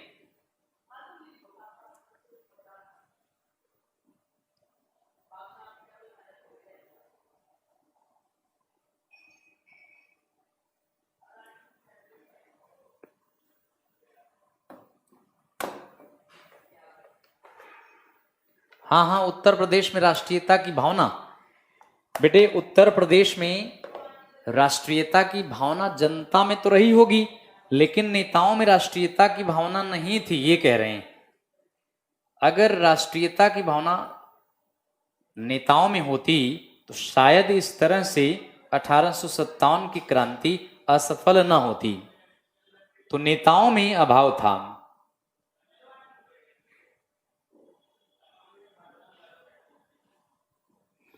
ठीक है, क्योंकि यूपी तो लगभग सबसे सह है आ गया। वसीम, मेरी बात यही समझें आप कि राष्ट्रीयता की भावना नेताओं में नहीं थी। जनता को तो पता था कि विद्रोह अंग्रेजों के खिलाफ है, जनता इसमें बढ़ चढ़कर भाग लिया है। सब नहीं भाग लिए बेटे, 1857 की क्रांति में जमींदार भाग नहीं लिए हैं। 1857 की क्रांति में मनी लेंडर्स भाग नहीं लिए हैं, और वे रियासतें भी भाग नहीं ली हैं जिनकी रियासतें उनसे छीनी नहीं गई है। जैसे आप देखें, ग्वालियर के सिंधिया, इंदौर के होलकर, इनकी रियासतें नहीं छीनी गई। इसलिए 1857 की क्रांति में सिंधिया और होलकर ने क्रांति को दबाने में अंग्रेजों का साथ दिया था। तो वे लोग ब्रिटिश कंपनी का साथ दे रहे थे। कौन कौन से लोग? जमींदार्स, तालुकदार्स, मनी लेंडर माने साहूकार, प्रिंसली स्टेट्स रजवाड़े रियासतें जिनकी रियासतें छीनी नहीं गई, और वे लोग जो कंपनी के रहनुमा पर डिपेंड थे, जिन्हें कंपनी पर बड़ा भरोसा था, जिन्हें कंपनी अधिकारी बना रखा था, तो वे लोग भी भाग नहीं लिए हैं। याद रखें, इस क्रांति में वही भाग लिए हैं जो सताए गए थे, और इसमें ज्यादातर लोग किसान थे, मिडिल क्लास के लोग थे। किसान, मिडिल क्लास के लोग ये ज्यादातर संख्या में भाग लिए। तो हमारा ये कहने का मतलब कि 1857 की क्रांति में जो नेता थे वे सेल्फिश थे, स्वार्थी थे। जनता में ये भावना बन चुकी थी कि अंग्रेजों को भगाने के लिए क्रांति है। तो जनता तो यही चाह रही थी कि अंग्रेज यहां से जाएं, क्योंकि अंग्रेजों ने किसानों का बड़ा शोषण किया था। अंग्रेजों ने मनी लेंडर्स, जमींदारों के, तालुकदारों के साथ मिलकर किसानों का शोषण किया था, और सैनिकों का भी शोषण किया। तो सैनिक शामिल हुए, किसान भाग लिए, और जो निम्न कास्ट के कुछ लोग थे जिनके जैसे हैंडीक्राफ्ट्स यानी हस्तकार, शिल्पीकार, दस्तकार, जो सताए हुए थे वे भाग लिए थे इसमें। तो मेरा ये कहने का तात्पर्य है। बाकी स्टेट, कोई स्टेट ऐसा नहीं था कि जो नेशनल न रहा हो। स्टेट तो तब नेशनल बनेगा जब वहां का नेता में राष्ट्रीयता की भावना हो। ये इतिहासकारों का कहना है, मैं नहीं कह रहा हूं, इतिहासकार ये बताते हैं। हाँ बताते हैं बेटे, दयानंद कुमार शर्मा ये भी बताते हैं। चपाती और कमल का फूल 1857 की क्रांति का सिंबल था बेटे, चपाती भी और कमल का पुष्प। बिल्कुल वसीम, बिल्कुल सही कह रहे हैं। सारे नहीं साथ दिए ना, जैसे अब देखिए आप, सिंधिया नहीं साथ दिया ग्वालियर का, और कौन नहीं साथ दिया? होलकर नहीं साथ दिया। इस तरह से ये लोग साथ नहीं दे रहे थे। चलें आगे बढ़ते हैं। तो lack of arms and weapons, हथियारों का अभाव था। कैसे? क्रांतिकारी जो लड़ रहे थे उनके पास लठ, भाले, गणासे, बल्लम, तलवारें, ट्रेडिशनल हथियार लेके 1857 की क्रांति में भाग लिए थे। अब आप समझ सकते हैं कि ट्रेडिशनल हथियार और बंदूक, अंग्रेजों के पास बंदूकें थी, अत्याधुनिक बंदूकें उस समय के हिसाब से अत्याधुनिक मैच लॉक गन्स थी, कैनन बॉल्स थे। तो इस तरह से अस्त्र शस्त्र से सुसज्जित थी। क्रांति को दबाने में उनको बड़ी आसानी हुई। 1857 की क्रांति में क्रांतिकारियों के पास हथियार का अभाव था। उनके पास गन्स थीं, तोपें थीं, मस्कट्स थे, और रक्षा कवच भी थे, इनके पास कुछ भी नहीं थे। तो lack of arms and weapons, जिसके कारण सफल नहीं हो पाए। अब आप अगर देखें, तात्या टोपे थे 1857 की क्रांति में, ये क्या करें, इनके पास अभाव था हथियारों का, कहां से लड़ पाए। बख्त खान प्रसिद्ध सेनापति थे मुगलों के, हथियारों का अभाव था, कहां से लड़ पाए।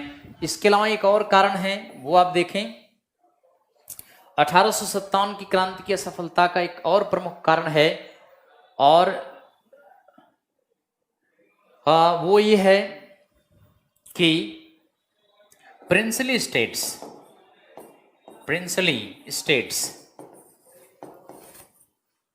Supported princely states zamindars, talukdars, money lenders, supported.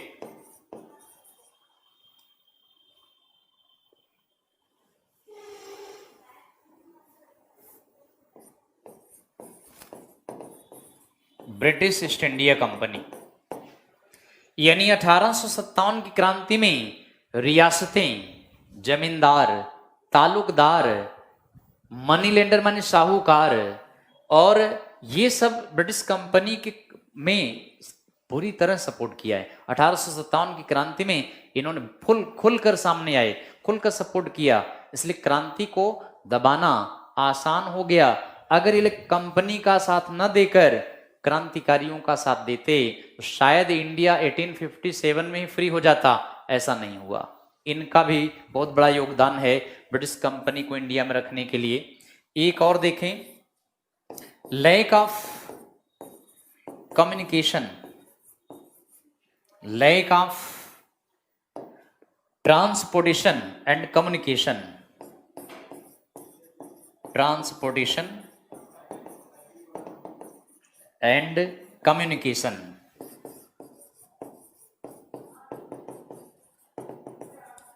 यानी सूचना परिवहन का अभाव।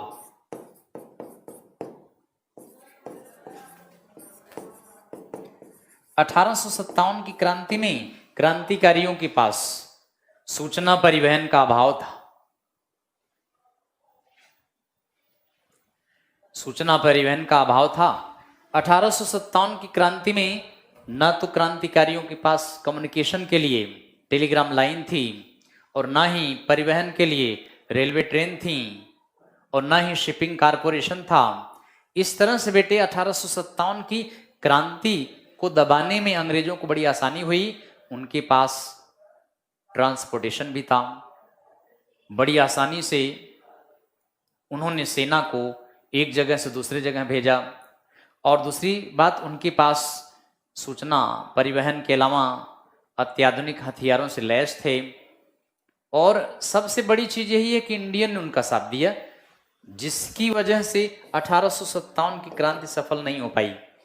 तो ये आप ध्यान रखें, सूचना परिवहन सब उन्हीं के पास था, इंडियन के पास कुछ भी नहीं था। क्रांति को दबाने में बड़ी आसानी हुई। इसके अलावा भी और कई कारण हैं, लेकिन प्रमुख कारण असफलता का यही है। एक कारण लगाना हो, जैसे 4 चॉइस दिया हो, चारों में से चारों हो तो ऑल ऑफ दीज हो जाएगा, अगर ऑल ऑफ दीज नीचे आंसर दिया हो तो। लेकिन अगर चारों इससे अलग है, थोड़ा सा भिन्न लग जाएगा आपको, तो इनमें से एक लगाना हो कोई, तो पहला वाला लगाइए, लैक ऑफ स्किलफुल लीडरशिप। क्रांति की सफलता असफलता में कुशल नेतृत्व का अभाव प्रमुख रोल होता है। अगर नेता सही हो, अगर सेनापति ठीक हो, नेतृत्व अच्छा हो, तो क्रांति सफल हो जाती। बट ऐसा नहीं हुआ। एक लगाना हो तो पहला वाला लगाइएगा। अब हम आपको इसके बाद ये बता देते हैं कि 1857 की क्रांति नेचर क्या था, नेचर ऑफ द रिवोल्ट। अगर ऐसा कोई प्रश्न पूछें कि 1857 की क्रांति का स्वरूप क्या था, नेचर माने स्वरूप, क्रांति का स्वरूप, इट वॉज अ सिपाही म्यूटनी, यह एक सिपाही विद्रोह था।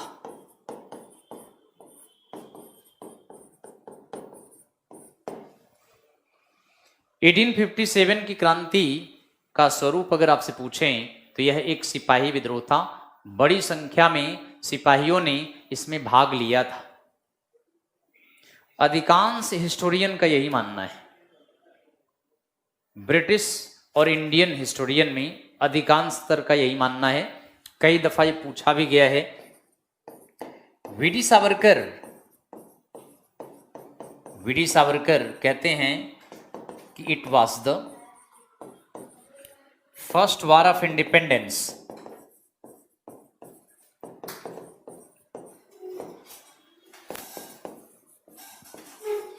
ये बताते हैं कि यह फर्स्ट वार ऑफ इंडिपेंडेंस था, प्रथम स्वतंत्रता संग्राम।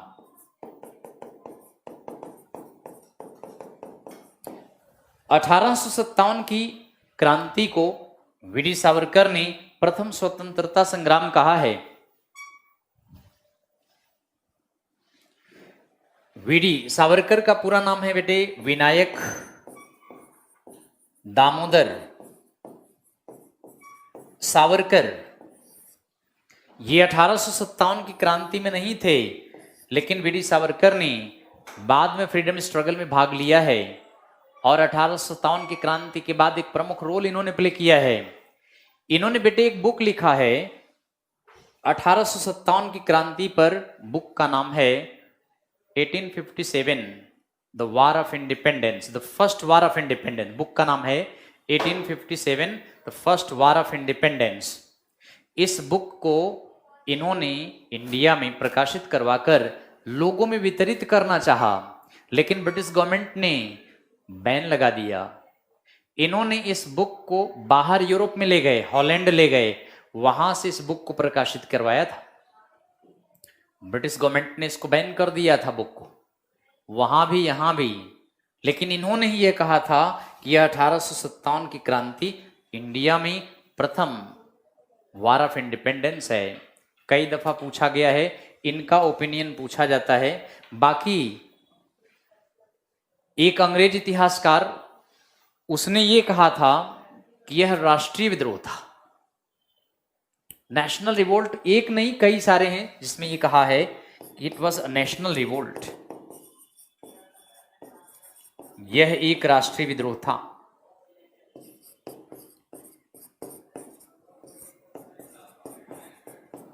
ये तीन मत प्रमुख हैं, लेकिन इन तीनों में से सिपाही विद्रोह ये मेन पॉइंट है।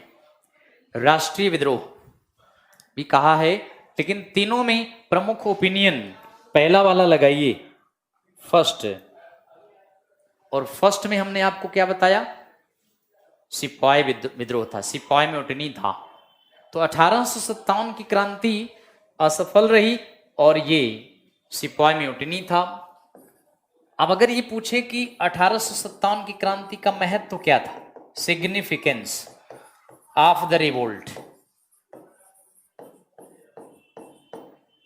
क्रांति का महत्व अगर पूछा जाए, 1857 की क्रांति का महत्व है, तमाम महत्व हैं, लेकिन प्रमुख है Hindu and Muslims fought combined.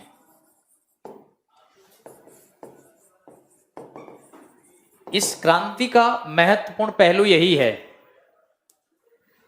Wasim कह रहे लगता क्या है?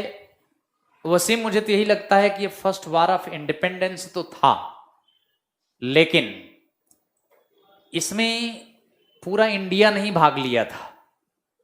जैसा कि मैंने आपको बताया, पड़ोसी राज्य पंजाब, पाकिस्तान के पूरे स्टेट्स शांत थे। साउथ इंडिया में कुछ भी नहीं हुआ, दक्षिण भारत के राज्यों में कुछ भी नहीं हुआ। इसके लिए उत्तर भारत में 3-4 स्टेट अगर छोड़ दें तो बाकी कहीं पर इस क्रांति के बारे में कुछ भी नहीं हुआ। जबकि यही 3-4 स्टेट जो आपको बताए हैं, उसी में सबसे ज्यादा क्रांतिकारी गतिविधियां चली हैं।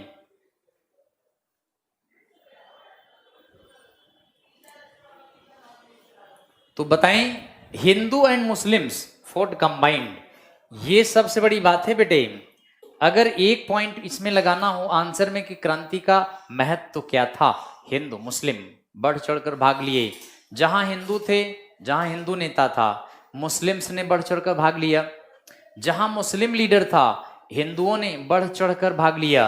यानी हिंदू और मुसलमान कंधे से कंधा मिला के 1857 की क्रांति में लड़े थे। ये बात अंग्रेजों को पता चल गई, यह बात अंग्रेजों को आभास हो गया। इसीलिए 1857 की क्रांति के बाद अंग्रेजों ने बांटो और राज्य करो की नीति अपनाई, यानी divide and rule policy adopt किया था। फूट डालो, शासन करो। और 1857 की क्रांति का महत्व ये था कि डॉक्ट्रिन ऑफ लैप्स को फिर से परमिशन दे दिया गया। गोद लेने की प्रथा जो डलहौजी ने हटा दिया, 1857 की क्रांति के बाद गोद लेने की परमिशन दे दिया बेटे। तो यह भी एक महत्वपूर्ण पहलू है। और कई चीजें किया गया, लेकिन प्रमुख बात यही है हिंदू मुसलमान में एकता बनी। और शायद इसी एकता की वजह से अंग्रेजों को डर लगने लगा और आगे यही पॉलिसी अडॉप्ट किया कि इनमें फूट डालो, सांप्रदायिकता फैलाओ, आपस में लड़ाओ, इसका फायदा उठाओ। इंडिया को अगर शासन करना है तो इनमें आपस में लड़ाओ। और आगे यही पॉलिसी अडॉप्ट किया। आगे चलकर कुछ मुस्लिम लीडर्स ने भी अंग्रेजों का साथ दिया और इसका रिजल्ट क्या निकला बेटे? इंडिया पाकिस्तान दो देश बन गए। पाकिस्तान अगर न बना होता, यूनाइटेड होता इंडिया, तो India united is a power और divided was pull into several ways. एक होता ताकतवर होता, बट गया तो बिखर गया। इसका फायदा अंग्रेजों ने उठाया। आलसी मजदूर नहीं बेटे, आरसी मजदूर हैं। कहां से पढ़ रहे हो दयानंद? आलसी न लिखो यार, हिस्टोरियन का नाम है आरसी। आरसी मजूमदार हैं ये जो लिख रहे हो। ऐसे आलसी लिख दोगे तो गड़बड़ हो जाएगा सारा मामला। आलसी तो लेजी हो गया, ये तो लेजी थोड़ी था ये।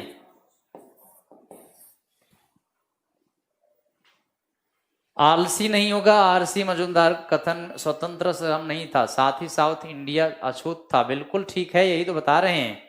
मैक्सिमम हिस्टोरियन ने बेटे यही कहा है कि यह स्वतंत्रता संग्राम नहीं था, यह एक सिपाही मजदूर था, यह एक सिपाही विद्रोह था। बट आलसी ना लगाना, आरसी होगा बेटे ये। तो 1857 की क्रांति का परिणाम हम आपको नेक्स्ट क्लास में बताएंगे। अगली क्लास में 1857 के क्रांति का रिजल्ट क्या निकला, ये हम आपको नेक्स्ट क्लास में बताएंगे। रिजल्ट या consequences, result of the revolt.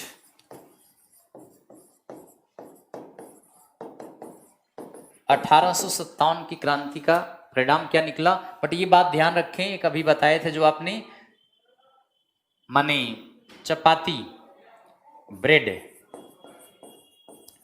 और लोटस। ब्रेड माने रोटी, लोटस माने कमल। ये 1857 की क्रांति का सिंबल था, सिंबल ऑफ द रिवोल्ट। 1857 की क्रांति का सिंबल था। रोटी इसलिए बेटे क्योंकि रोटी पर मैसेज कन्वे किया जाता था। मैसेज लिखा जाता था कि कल दिल्ली के मुखर्जी नगर में क्रांति करेंगे। रोटियां बांटी जाती थी। कमल क्रांति का प्रतीक था, रोटी भी था, लेकिन रोटी में मैसेज कन्वे किया जाता था जिससे अंग्रेजों को पता न चल पाए, और चुपके से लोगों के घर में जाकर बांटा जाता था जिससे कि कल की क्रांति में बड़ी संख्या में लोग भाग लें। इसलिए रोटी को चुना गया था। विकास सिंह, थैंक यू बेटे। जयप्रकाश कुमार, सबसे जेन्युइन थॉट किन का माना जाता है? आरसी मजूमदार का सबसे जेन्युइन थॉट माना जाता है बेटे। आरसी मजूमदार। आलसी न लिखना, बस आलसी लिखोगे तो फिर सो जाओगे आप सब। आरसी मजूमदार का सबसे जेन्युइन थॉट्स है, उसी को माना जाता है। Nishant Kumar, sir world war भी सिलेबस में है? बिल्कुल सिलेबस में है, बता देंगे बेटे। पढ़ा देंगे, डोंट वरी। तो आज की क्लास यहीं वाइंड अप करते हैं और कल की क्लास यहां से स्टार्ट करेंगे। 1857 की क्रांति का परिणाम, कॉन्सिक्वेंसेस क्या था। ओके बेटे, thank you, best of luck.